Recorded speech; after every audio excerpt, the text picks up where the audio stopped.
Hi, everybody. I'm Bobby Stevens. Welcome back to That Makes Sense. This is the podcast where we break down consumer industry trends and explore their impact on both businesses and on us as consumers. First, I'd like to start by thanking you, our listeners, for joining us over these past 3 seasons. And now an extra special thanks for joining us as we kick off season number 4. We have some amazing guests and some unbelievable topics lined up, and today is no exception. So our first conversation of the season will be with CVS Health. And it'll be on how data can be used to track sentiment and help identify key changes to the customer experience in certain segments that are undergoing challenges. Joining me today, we have Sri Narasimhan, Vice President and Head of Enterprise Customer Experience at CVS Health. Welcome, Sri. Thanks, Bobby. Glad to be here. I'm excited to be the first guest on season 4. I'm actually quite honored, so excited to be with you today. Thank you, sir. And also joining me is my colleague, Tim Grulich, Deloitte's Customer Experience Management Practice Leader. Welcome, Tim. Hey, Bobby. Hey, Sri. Looking forward to it. Cool. Well, let's set the stage for this episode. So, Sri, Tim, why don't we start by just each of you giving a brief overview of your background and your interest in this topic? So, Sri, maybe you go first, and Tim, you follow up. Yeah, I'd love to. So as the head of enterprise customer experience at CVS Health, I cover our entire organization. So retail, Aetna, Caremark, healthcare delivery. And the focus of my role is really on how do we capture and understand consumers, their experiences with us, all the signals they give us, and act on that feedback to make sure we're driving the best experiences possible and in gendering consumer loyalty. Our goal and our vision is really to be the most consumer-centric company in healthcare.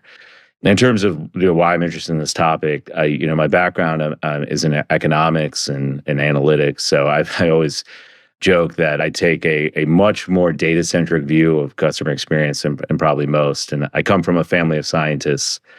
So when they see that I work in customer experience, I think they often envision me as the guy in the stock image, on the phone and talking to a customer directly. But it's a much more data-centric field for me. So that's the lens I like to bring to it. And that's why, I speak for him, but I love working with a guy like Tim because I think he has a similar view.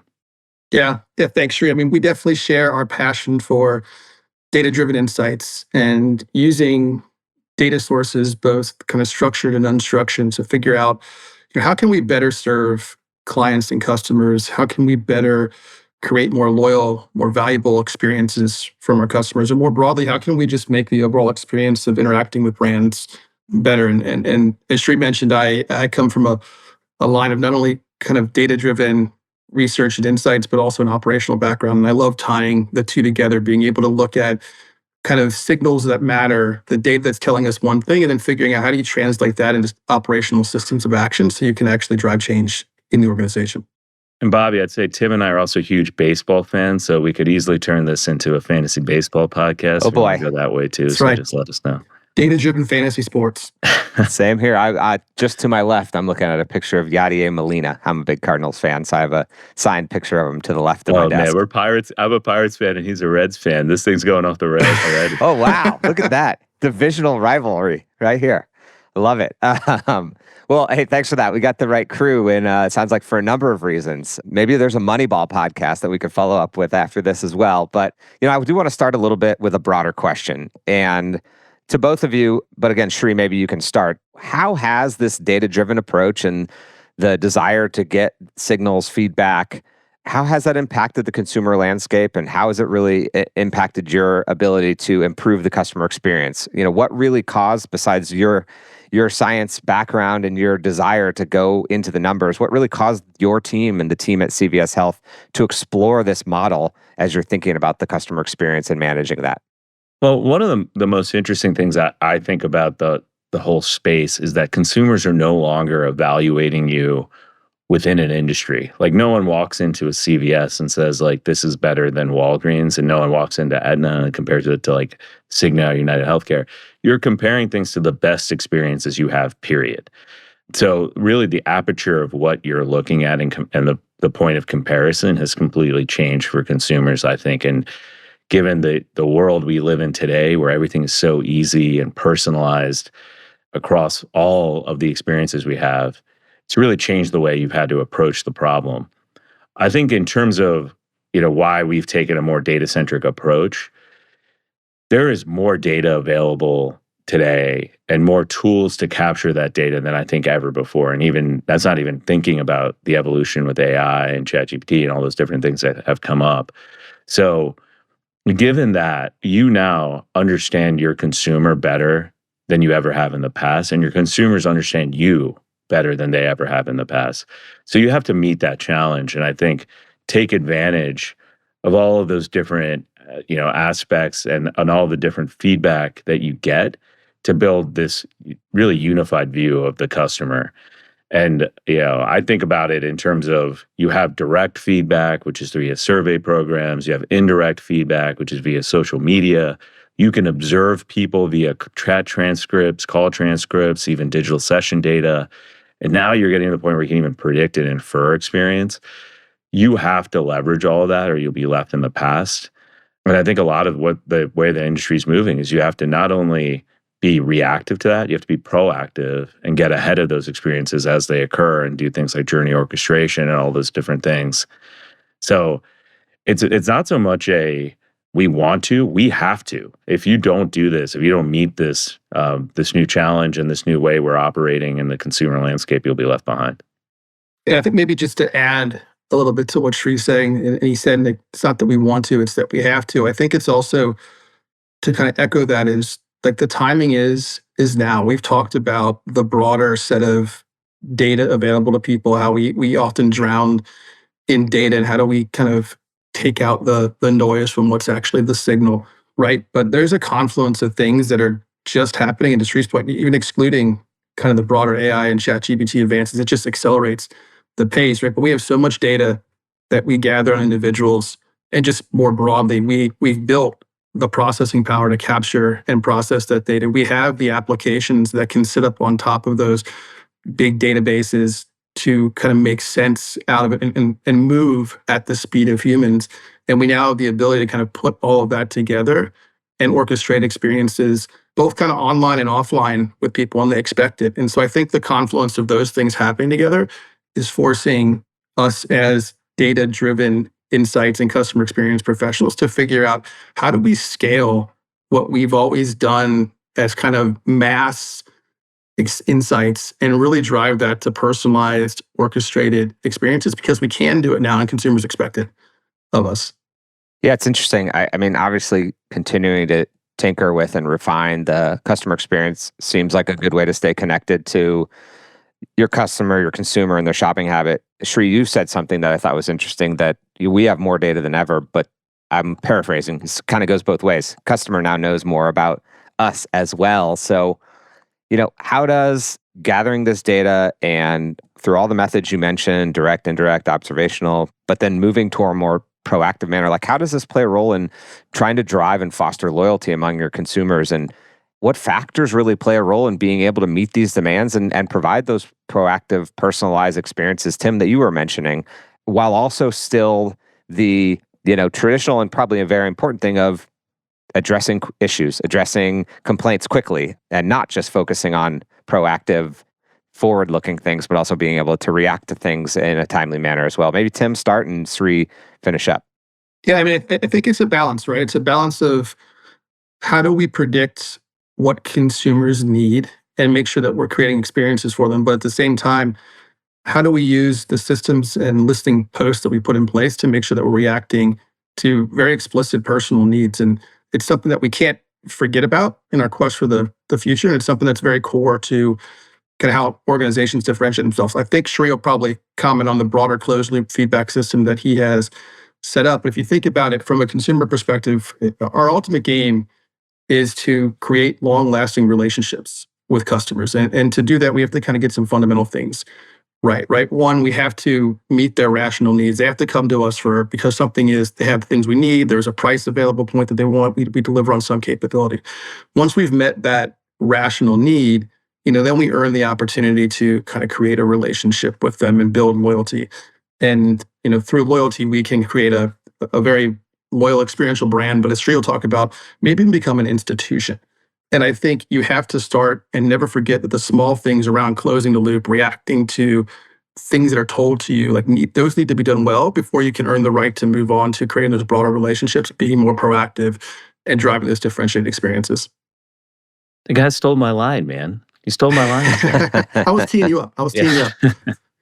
uh, yeah, Tim is right. I mean, I think what you think about just on that last comment is all of these individualized interactions, like they build your company, the millions of interactions you have with consumers every day. And really, you want to be the company that, when consumers think about if you were to go away, they can't live without you.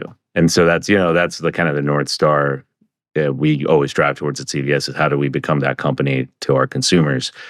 But, just going back to the question, I don't think of it as different things, right? I mean, I think a lot of what we do in terms of root cause and solving problems then feeds what we do in terms of being proactive and personalized. And I'll give you a quick example, and Tim hit on closing the loop.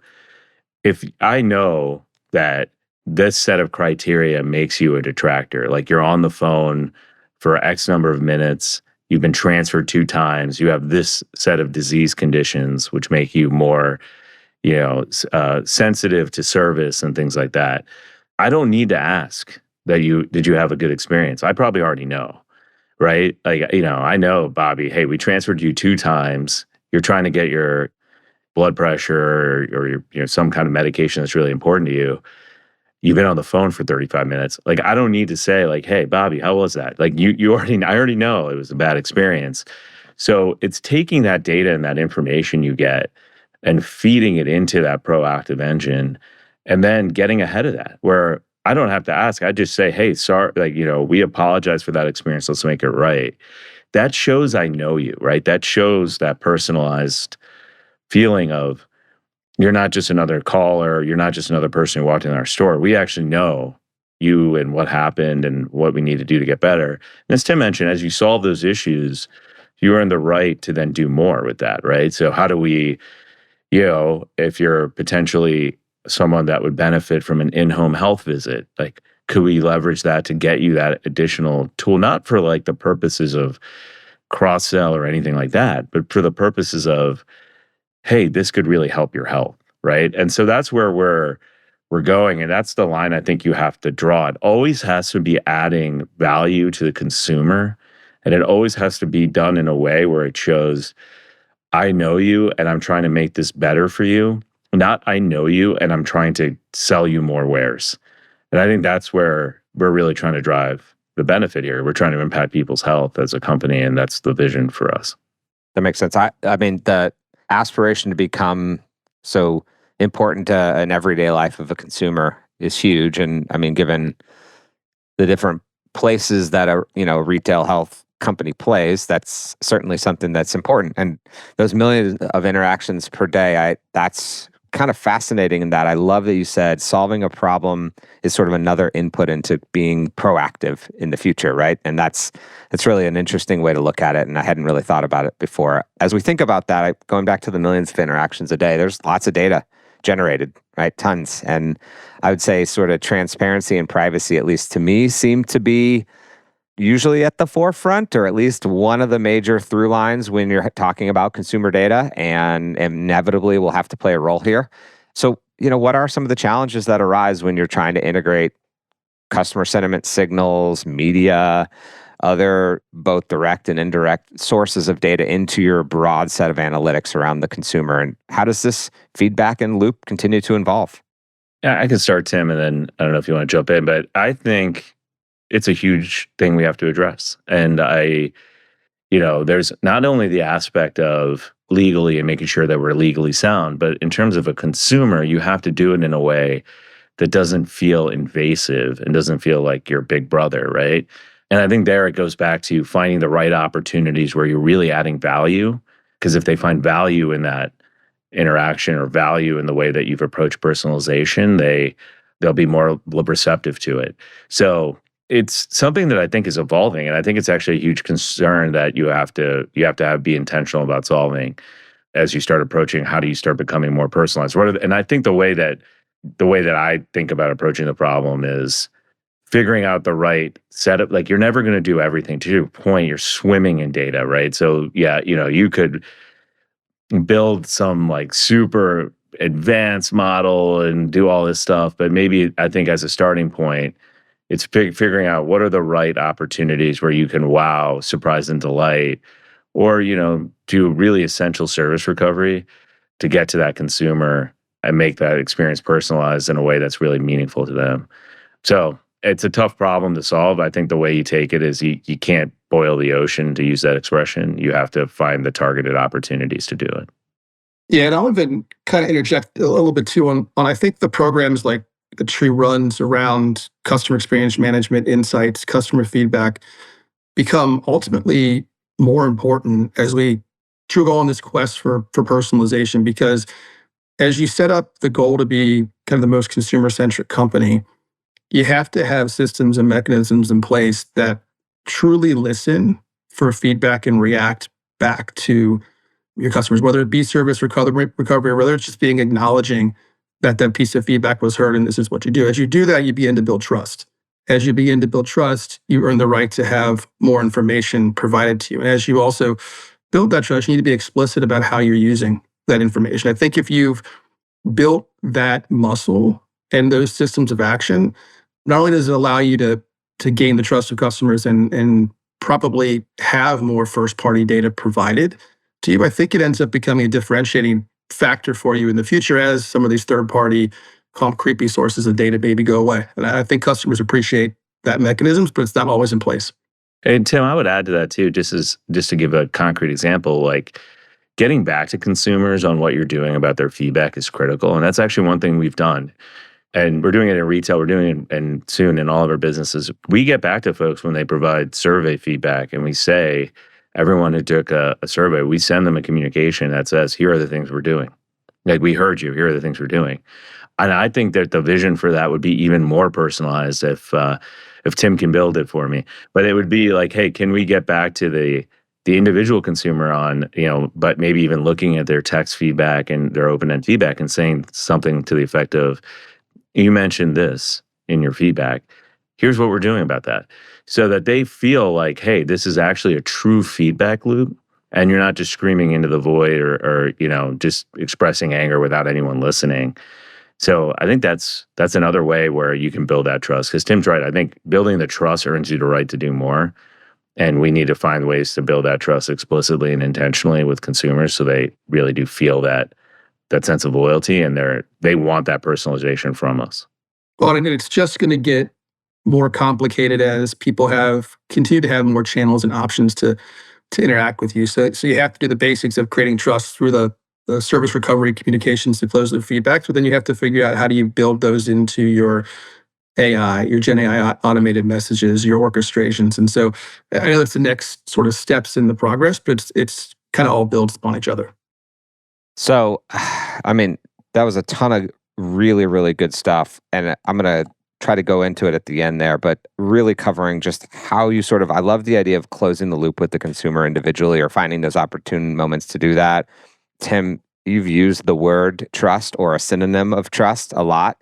And I like the idea of that being almost a currency to earn the right to have more interactions, the right to get more data and more signals from your consumers, and then the ability to then capitalize on them as a business because of that trust and that loyalty and because that institution that you've become to them. So really good stuff. And as we near the end, I do want to hit on a bit of a familiar theme. It's changing directions just a little bit.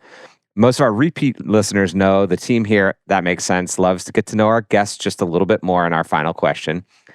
And we use this concept of buying into better as a way to frame up a question. And so for those who don't know or who are new, buying into better simply refers to the act of adding intention on how you spend your money as a consumer, right? So we're playing the other side of the coin now to positively impact the broader world, right? Wellness, environmental impact, social impact, whatever it might be. What are some things that you use your wallet to vote with the companies you choose to spend your money on? To kick off this season and in alignment with Women's History Month, I would love to just ask you to honor a woman in your life. Maybe tell us a little bit about how you don't have to name them specifically if you don't want to, but a little bit about how she may motivate you to ultimately buy into better as you spend your time as a consumer. So maybe Tim, you go first, and Sri, you close this out. Yeah, I'll go first, and I'll have to first honor my wife. She would kill me if I did not honor her on this podcast, because all the things that she does for our family that allows me to go out and interact with our clients and have these conversations about how to drive better experiences and ultimately create more loyal customers. Without her, I wouldn't be able to do that. But I also want to honor one other one that Shri and I both know, Angel Hollis-Vaccaro. She was the leader of our broader customer experience and customer practice from the Deloitte perspective. She was my mentor, and I say was because she passed a couple of years ago, but she was my mentor in trying to understand how do we really take the next step in what customer experience management, data-driven insights can be. And she came to life and to business events with the same energy, passion, and almost that drive to do better. Like, we can always do better. We would come up with an idea, and her next question would be, how do we make it that much better? That drives me to kind of keep our practice going. It drives me to have conversations with people like Shri on how we can do better for their customers. So I just want to honor her legacy. As we'll call her, she would hate if I said this, but we'll call her the godmother of customer experience management. Oh, that's awesome. And I echo those because Angel was wonderful. Yeah, I also have to start with honoring my wife. She's an amazing woman, and we have two lovely kids.